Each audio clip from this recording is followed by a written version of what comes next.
Anggota Dewan Pakar dari Partai Keadilan Sejahtera atau PKS, Eman Sulaiman Nasim, meyakini bahwa duet Anies Rashid Baswedan dan Muhaimin Iskandar bakal semakin menguatkan pasangan tersebut untuk memenangkan pemilihan presiden 2024. Dukungan PKS terhadap Anies dan Cak Imin, panggilan akrab dari Ketua Umum Partai Kebangkitan Bangsa atau PKB, tidak akan tergoyahkan sampai kapanpun. PKS itu sejak tahun 2022 yang lalu, konstituennya maupun kadernya menginginkan Anies sebagai presiden.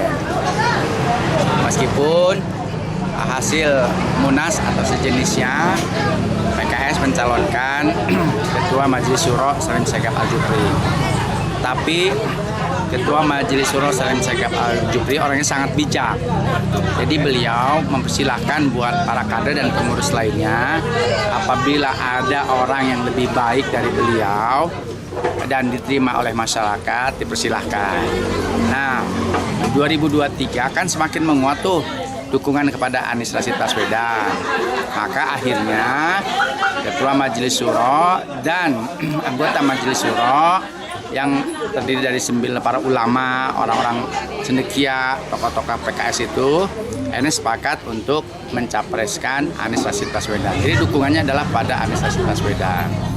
Kemudian karena Anies sudah sejak awal atau lebih dahulu dicapreskan oleh Nasdem, maka kita akhirnya antara Nasdem, kemudian PKS dan Demokrat kita akan bersatu untuk membentuk koalisi perubahan untuk persatuan, yaitu capresnya adalah Anies.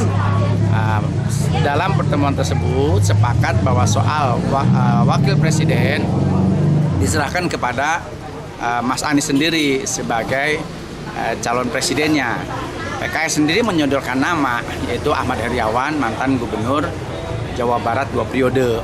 Dan PKS banyak tokoh-tokoh yang sangat kredibel dan berkualitas untuk menjadi pendamping Anies Rashid Baswedan menjadi wakil presiden atau untuk menjadi presiden itu sendiri.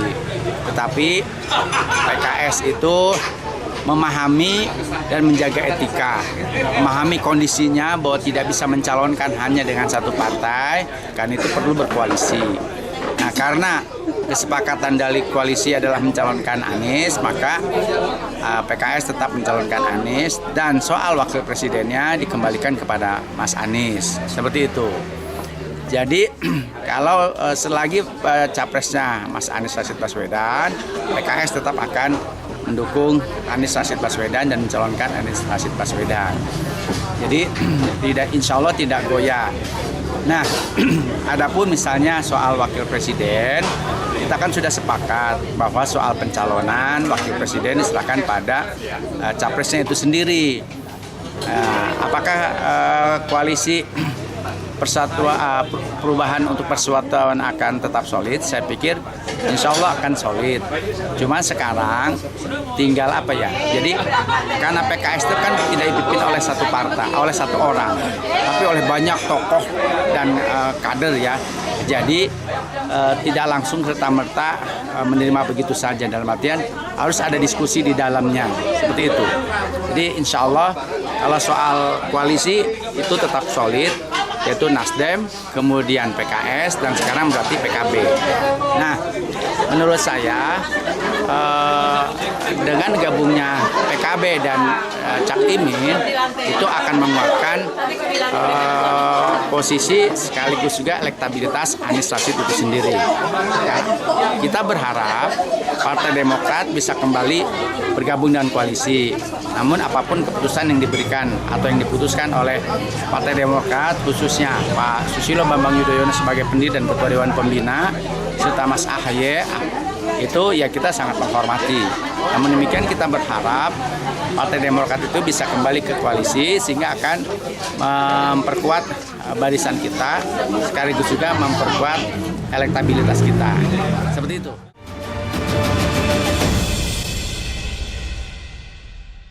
Bahwa kondisi perekonomian masyarakat susah ya Bu ya. Pengangguran banyak, lapangan pekerjaan susah. Udah susah diisi tenaga kerja dari Cina lagi ya.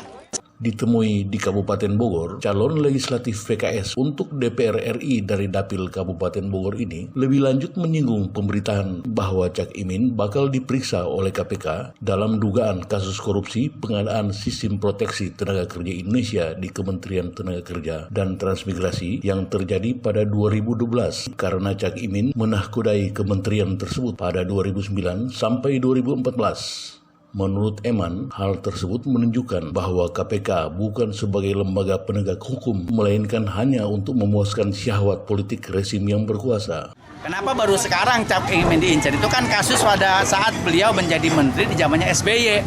Kenapa tidak dituntaskan pada zaman dahulu? Ini kan jelas sekali bahwa lembaga penegak hukum itu bukan menegakkan hukum, tapi menegakkan syahwat politik dari rejim-rejim tertentu. Itu kan kasus-kasus sudah lama sekali. Jadi itu tidak terlepas dari upaya menggagalkan Anies untuk menjadi presiden. Seperti itu.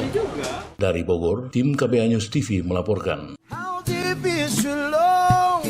How deep is your love? I really mean to love. 'Cause we're living in the world of fools, breaking us down. When the old surely has seen, we belong to you and me. Come on.